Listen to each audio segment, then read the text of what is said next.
जिल्हा परिषदेवर आपली सत्ता स्थापित व्हावी यासाठी ताकद लावलेली होती। महापालिकेत जरी अजित पवारांचा दारुण पराभव झाला असला तरी जिल्हा परिषदेमध्ये ग्रामीण भागामध्ये अजित पवारांच्या राष्ट्रवादीचीच एकहाती सत्ता आलेली आहे। त्यांचाच बोलबाला आपल्याला आता ग्रामीण भागात पाहायला मिळतोय। पुणे जिल्हा परिषदेवर राष्ट्रवादीची सत्ता आलेली आहे।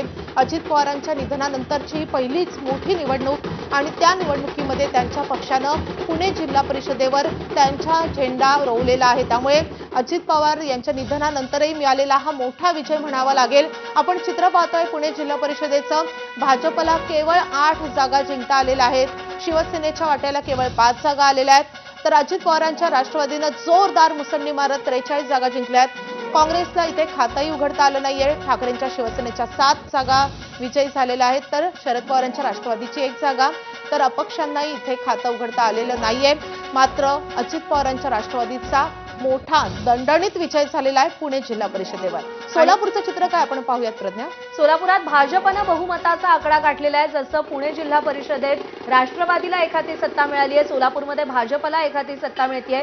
37 जागांवरती भाजपचा विजय झालाय। जिल्हा परिषदेत राष्ट्रवादी 9 आणि शिवसेना 7 जागांवर आघाडीवर आहे। त्यामुळे सोलापूरमध्ये भाजपनं बहुमताचा आकडा गाठलेला आहे।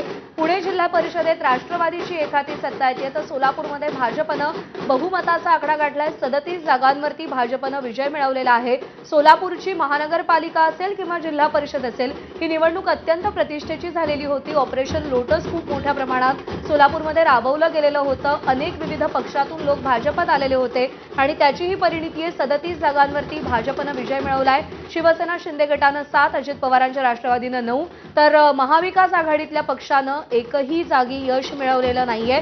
महाविकास आघाडीला सोलापूरमध्ये साधा भोपळाही फोडता आलेला नाहीये। त्यामुळे पुण्यामध्ये अजित पवारांच्या राष्ट्रवादीला सत्ता मिळताना दिसते, सोलापूरमध्ये भाजपला सत्ता मिळताना दिसते। एक छोटासा ब्रेक घेतो या बातमीसह। पाहत रहा एबीपी माझा।